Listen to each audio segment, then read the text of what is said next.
युवराज इंद्रजीत, अनुज विभीषण, सेनापति अकंपन, प्रहस्त, महापार्श, दुर्मुख और मंत्रिमंडल के सदस्यगण, आप सब सुन ही चुके होंगे। दोनों वनवासी भाई राम और लक्ष्मण किष्किंधा की वानर सेना के साथ सिंधु के उस पार पहुंच गए हैं। गुप्तचरों का कहना है वो लंका पर चढ़ाई करने की तैयारी में है। ये समाचार लंका में आग के समान फैल चुका है। प्रजा थोड़ी चिंतित हो रही है कि युद्ध लंका के द्वार तक आ पहुंचा है। पूज्य माल्यवान जी, आपको भी डर लग रहा है क्या? शांत युवराज, माल्यवान हमारे बड़े हैं, बुद्धिमान हैं। हम उनसे सहमत न हो, परंतु उनके मत का भी हमें आदर करना चाहिए। सभासदों, जब भी कोई विकट समस्या उपस्थित हुई, हमने आप सबसे विचार विमर्श करके ही कोई कदम उठाया है। उस दिन सभा में बांध कर लाए गए वानर हनुमान के वध का विचार भी विभीषण की राय ना होने के कारण हमने त्याग दिया।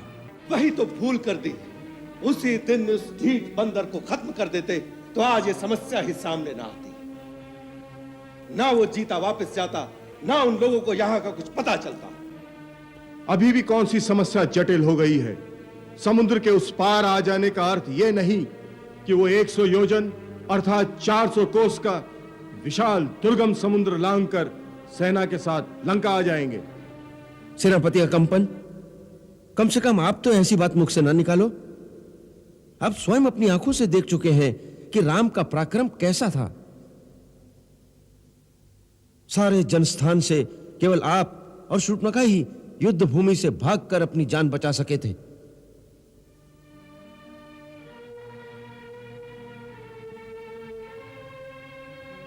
महाराज, हमें यह भी नहीं भूलना चाहिए कि शत्रु का एक दूत हनुमान समुद्र लांघकर लंका तक पहुंच गया था।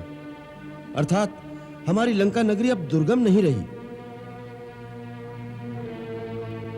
फिर उस अकेले वानर ने सारी लंका को आग लगा दी और हमारे बड़े बड़े शूरवीर महाबली नगर के रक्षक देखते रह गए।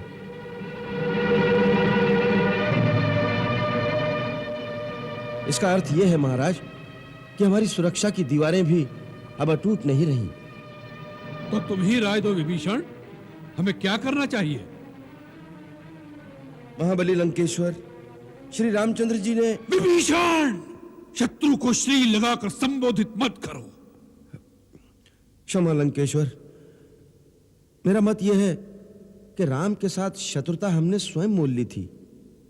किसी भी समय पर उन्होंने प्रथम प्रहार नहीं किया। सबसे पहले बहन शूर्पणखा ने ही वहां जाकर छेड़छाड़ की। खरदूषण ने बिना विचारे अपने अहंकार के मद में उनसे शत्रुता का व्यवहार किया। उस पर सबसे बढ़कर अनीतिपूर्ण कार्य किया आपने। उनकी पत्नी का हरण करके, उनकी मान मर्यादा पर प्रहार करके। विभीषण!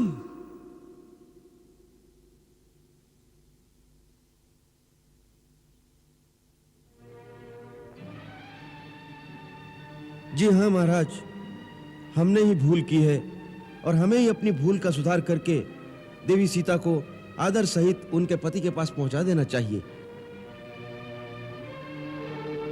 पिताश्री, हमारे गौरवशाली त्रिलोक विजयी राक्षस कुल में ये छोटे काका विभीषण ही सदा सबसे अलग और बेसुरा राग अलापते हैं। हम राक्षस कुल के नहीं हैं।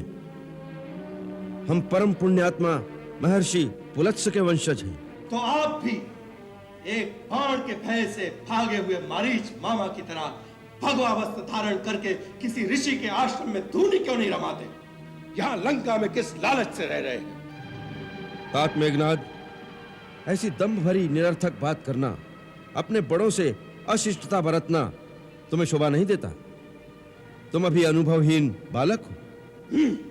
बालक हूं, देवताओं के गर्व को दलन करने वाला, बड़े बड़े शूरवीर दैत्यों नागों के कुल को शोक मग्न करने वाला, ऐरावत हाथी के दांत को उखाड़ कर देवराज इंद्र को आकाश से पछाड़कर पृथ्वी पर पटकने वाला इंद्रजीत एक अनुभवहीन बालक।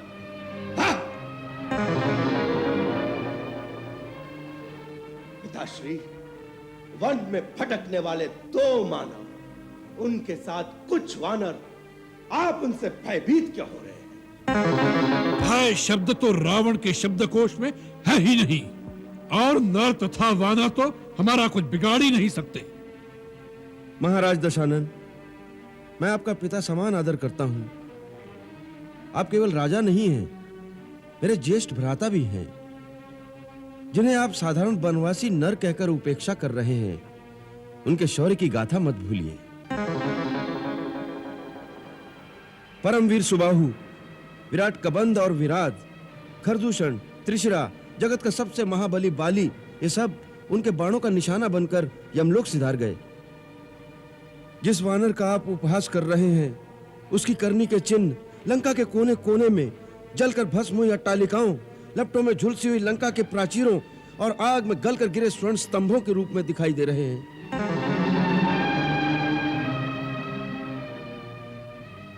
हे तात, मैं अपने समस्त विश्वा वंश के हित की बात कह रहा हूं। हित की बात कर रहे हैं या कायरता का पाठ पढ़ा रहे हैं? मैं धर्म तथा नीति का मार्ग प्रशस्त कर रहा हूं वत्स इंद्रजीत। गलत राय देकर पथ भ्रष्ट करने वाले चाटुकार मंत्रियों से सावधान करना चाहता हूं। सचिव वैद गुरु 3 जौ, प्रिय बोल ही भय आस, राज धर्म तन 3 कर, होई बेग ही नाश। जिस राजा के ऐसे मंत्री गुरु और वैद्य हों, जो उसकी अप्रसन्नता से डरते हुए तथा निजी लाभ की आशा से उसके हित की सच्ची बात नहीं कहते तथा उसे प्रसन्न रखने के लिए केवल मीठी मीठी बातें करते हैं, उस राजा का राज्य, उसका शरीर, उसका धर्म, तीनों का शीघ्र ही नाश हो जाता है।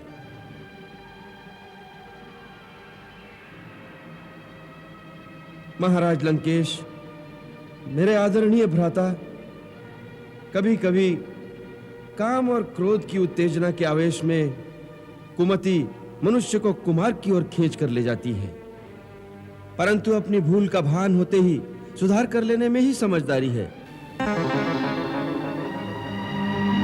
हे दशानन, आप मद में चूर होकर एक पर नारी को यमपाश के समान अपने गले में बांध कर ले आए हो। महाराज, वो राक्षस कुल के लिए काल रात्रि के समान है। विभीषण, तेरे सिवा किसी और ने ऐसा प्रलाप किया होता तो इसी क्षण उसे प्राणों से हाथ धोना पड़ता।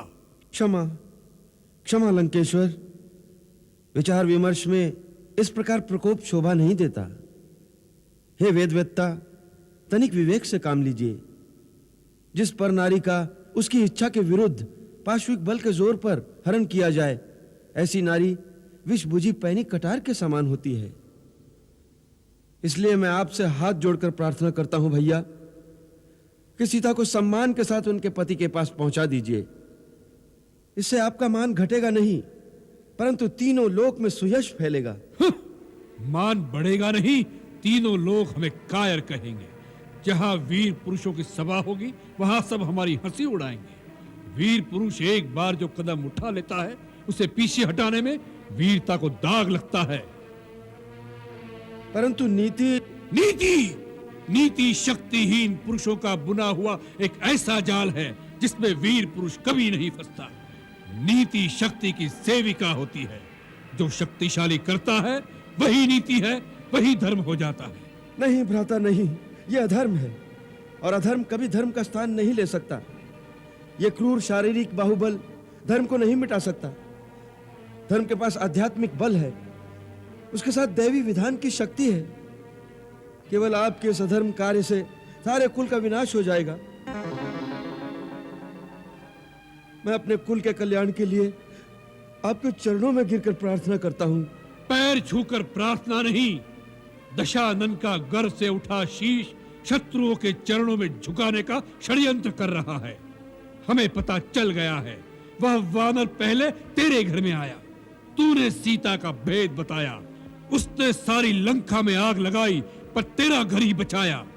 घर का भेद बताने वाले तू बाल्यकाल से ही हमारा विरोधी रहा है। सारी लंका में अकेला तू ही अपनी 2.5 चावल की खिचड़ी सदा अलग पकाता चला रहा है। हमें नीति और धर्म सिखाने चला है।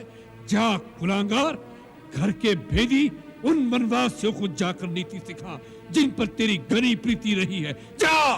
भैया मुझे गलत न समझिए, आप मेरे लिए पिता समान हैं। मैंने निष्कपट और निर्दोष भाव से सदा आपका भला ही चाहा है, सर्वदा आपके कल्याण की कामना की है। इसी भाव से मैं फिर आपके चरण पकड़कर प्रार्थना करता हूँ कि श्री राम त्रिलोकी के स्वामी हैं, उनसे बैर मोल न लीजिए। हट कुल कलंक, जा मेरी नजरों से दूर हो जा। जा, लंका में तेरा कोई स्थान नहीं है। जा।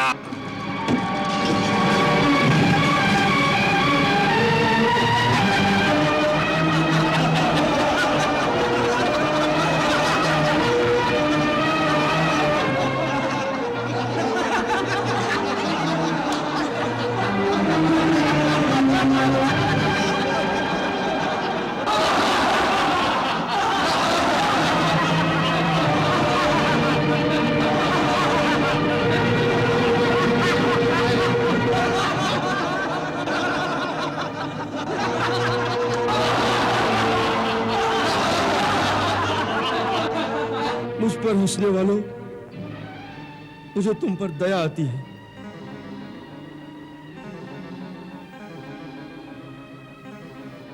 मैं तुम सबके सिर पर मंडराते हुए काल को देख रहा हूं।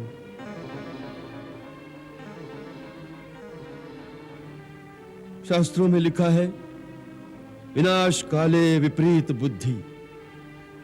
अपने विनाश की ओर जाते हुए प्राणी को यदि भगवान भी कल्याण की बात समझाने आए तो अपने अहंकार के मद में डूबे उस अंधे प्राणी को भगवान भी पागल दिखाई देता है और अपनी दुर्बुद्धि को ही सर्वश्रेष्ठ मानकर आप लोगों की भांति हंसता हंसता अपने विनाश के गर्त में डूबता चला जाता है।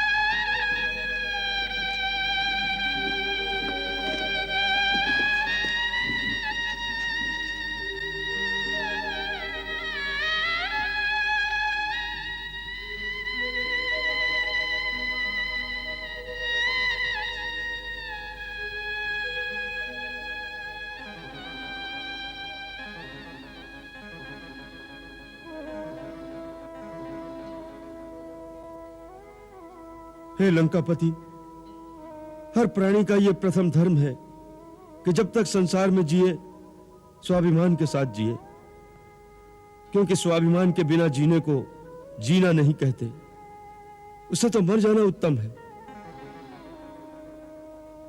दूसरी ओर नीति के अनुसार भरी सभा में किसी सम्मानित व्यक्ति को अपमानित करना उसे मृत्युदंड देने के बराबर है।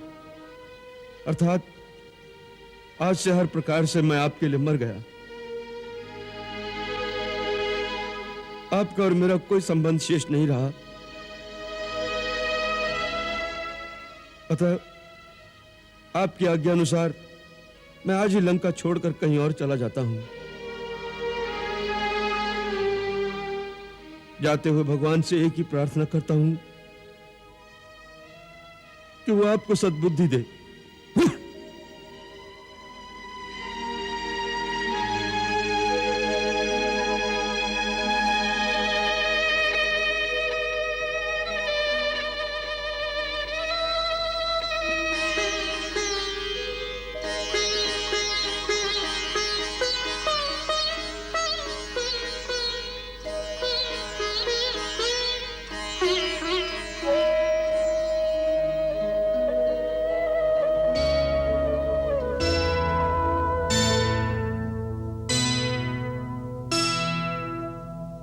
अस कही चरा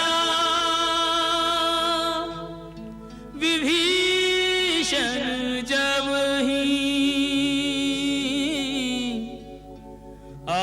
आयुहीन भय सब तब ही।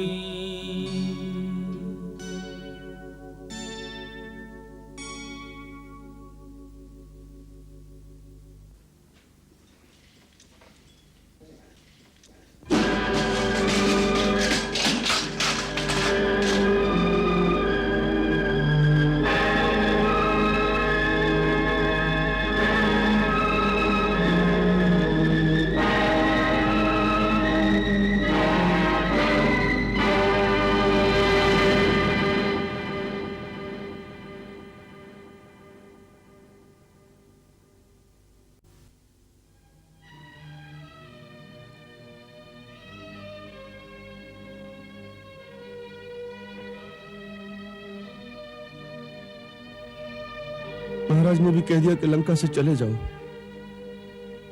मैंने भी कह दिया कि लंका छोड़ दूंगा।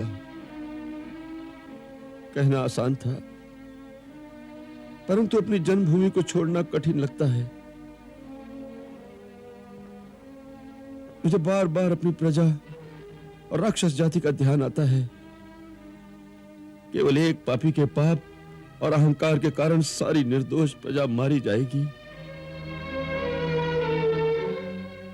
वीर राक्षस जाति का नाम मिट जाएगा। अपनी प्रजा के प्रति उत्तरदायित्व का आभास बार बार मन में उठता है।